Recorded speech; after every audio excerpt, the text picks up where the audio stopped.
Bonjour et bienvenue dans ce nouveau tutoriel de préparation de chantier.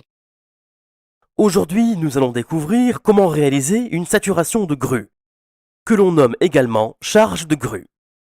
Comprenons d'abord l'intérêt de ce document. À ce stade, le planning est déjà établi. Le maîtris opérationnel est également terminé. Nous sommes donc capables de combiner deux informations: les quantités d'ouvrages, les délais de réalisation de ces mêmes ouvrages.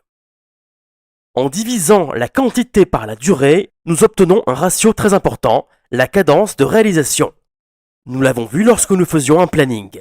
Il est essentiel d'avoir des cadences homogènes sur la durée d'un chantier, ceci afin de réduire les frais de chantier liés à des surconsommations de ressources matérielles et humaines. Je disais donc, le planning est fini. Les cadences sont homogènes. Maintenant, nous devons répondre à une question essentielle. Combien faut-il de grues sur le chantier? Car sur un chantier de bâtiment, la grue est un peu comme le processeur d'un ordinateur. Elle donne le tempo en distribuant les matériaux et matériels entre les différentes zones de chantier. Tout comme le fait le processeur de votre ordinateur avec les données informatiques qu'il répartit entre les différents composants de la machine. Et que se passe-t-il lorsque votre ordinateur a trop d'informations à gérer en simultané? Il sature.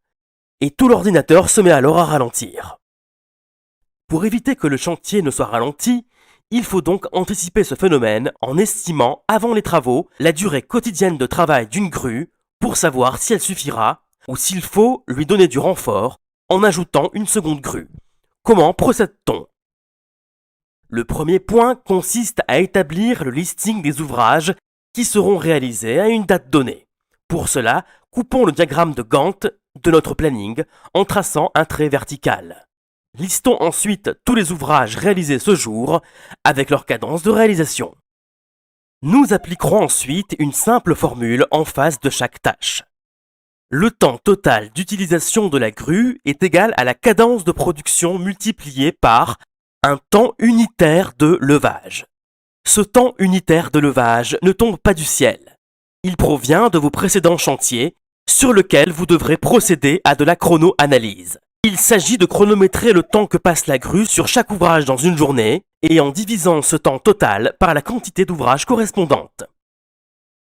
Par exemple, si votre grue est sollicitée pendant un total de 4 heures pour réaliser 25 mètres linéaires de voile en une journée, alors le temps unitaire qui en découle est égal à 4 divisé par 25, soit 0,16 heures de grue par mètre linéaire de voile. En procédant de la même manière pour chaque ouvrage listé, La suite de cette vidéo est réservée aux membres abonnés. Pour bénéficier vous aussi d'un accès premium, rendez-vous sur préparationdechantier.com à la rubrique abonnement. Merci et à bientôt.